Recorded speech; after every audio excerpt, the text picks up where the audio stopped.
Hello and welcome to Newsfeed on Trust TV. My name is Dorcas Yakubu, bringing you trending stories that people are talking about and sharing around the globe today, and also their opinions on such issues.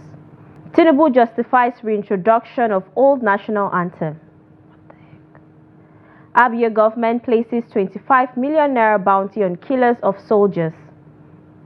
Labour's June 3rd strike notice premature, illegal, says AGF.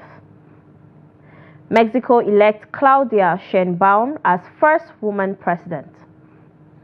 Now, top on what's trending, President Bola Tinubu has justified the reintroduction of the old national anthem, Nigeria We Hail Thee, saying it was a priority for him.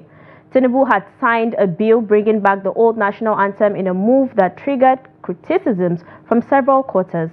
But during a meeting with the Arewa Consultative Forum ACF at the presidential villa in Abuja, Tinubu dismissed the critics, insisting the reintroduction of the old national anthem is not a misplaced priority as some have argued.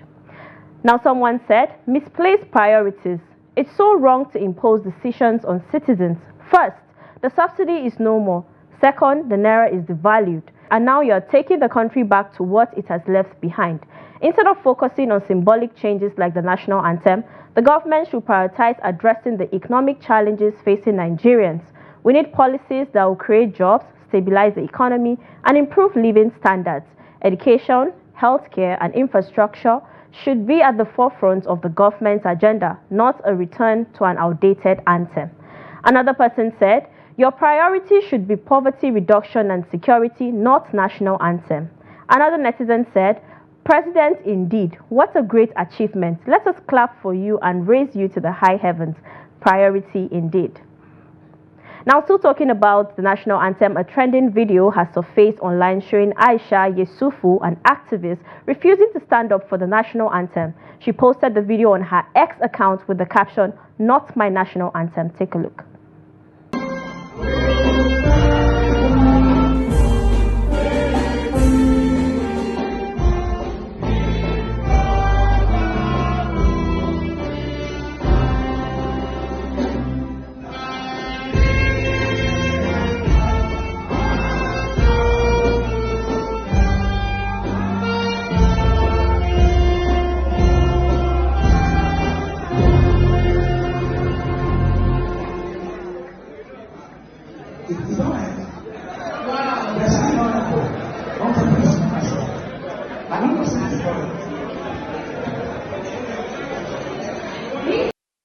Now, Joe Ibokwe has responded to the video saying, Aisha Yesufu cannot respect the national anthem. Let us see where all this nonsensical behavior will take her to. She may not understand the damage she is doing to herself and her family. Continue.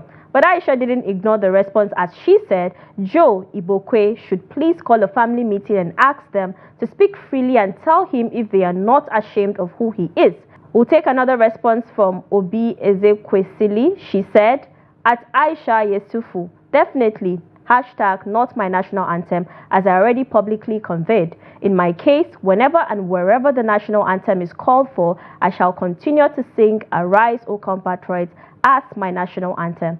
The lawmakers at NASS Nigeria and the NGR president grievously breached the constitutional provisions and process for amendment of legislation and therefore cannot foist another national anthem on us.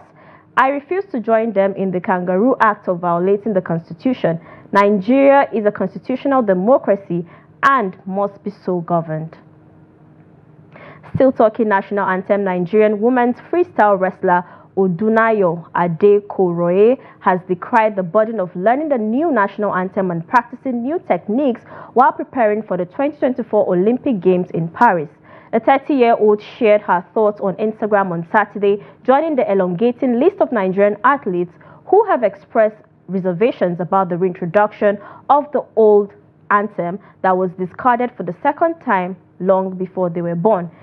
I know fit they practice new techniques, still they learn new anthems, stated the newlywed, who became the country's first grappler to qualify for the Olympic Games after she defeated Turkey's Elvira Kamaluglu 9-5 to win the bronze medal in women's 57 at the World Championships in Belgrade. Now, a netizen said, what's her business with that? Kindly face the tournament. Another person said, Keep training, you'll get used to it. God bless you. Another wrote, how difficult is it to learn a new anthem? If that's the case, she should not represent Nigeria and should be dropped. This is getting really stale. Now, the Attorney General of the Federation and Minister of Justice, Lateef Fagbemi, has faulted the June 3, 2024 Notice of Industrial Action issued by the organized labor. In a letter dated June 1, 2024, the AGF described the strike notice by the Nigerian Labour Congress and the Trade Union Congress as premature, ineffectual, and illegal. The AGF addressed the letter to NLC President Joe Ajaero and his TUC counterpart Festus Osifo. The labor unions had said the current minimum wage of 30,000 naira can no longer cater to the well-being of an average Nigerian worker, lamenting that not all governors are paying the current wage award, which expired in April 2024, 5 years after the Minimum Wage Act of 2019 was signed by former President Muhammadu Buhari. During the failed talks with the government, Labour rejected 3 government offers, the latest being 60,000 naira. Both the TUC and the NLC subsequently pulled out of negotiations, insisting on 497,000 naira as a new minimum wage. However, the AGF urged Labour to return to the negotiation table, saying that dialogue was a more progressive path to take than industrial action.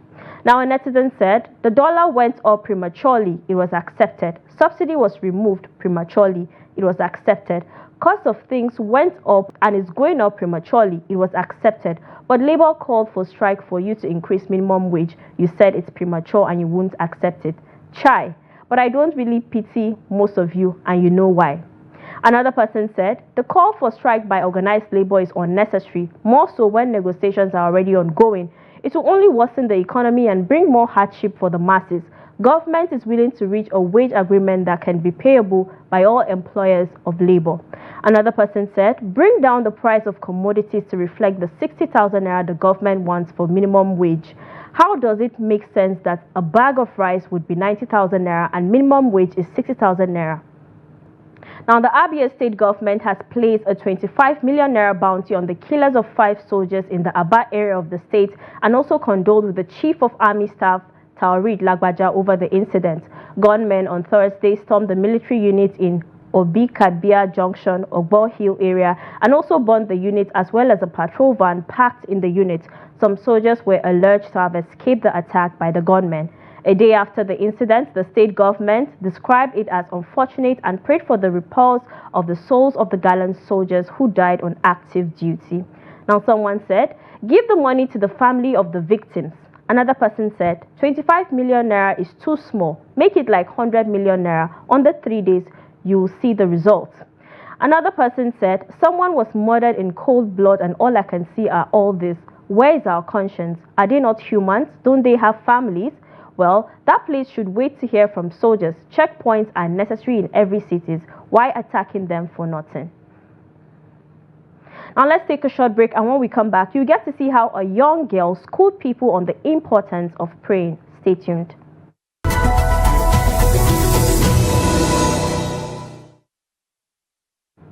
Welcome back, it's Newsfeed. Now, former Super Falcons player Iyabo Agbade, now a man and renamed James Johnson, has begged the Nigeria Football Federation to assist him with the payment of 69.7 million naira to facilitate a corrective surgery that will enable him bear children.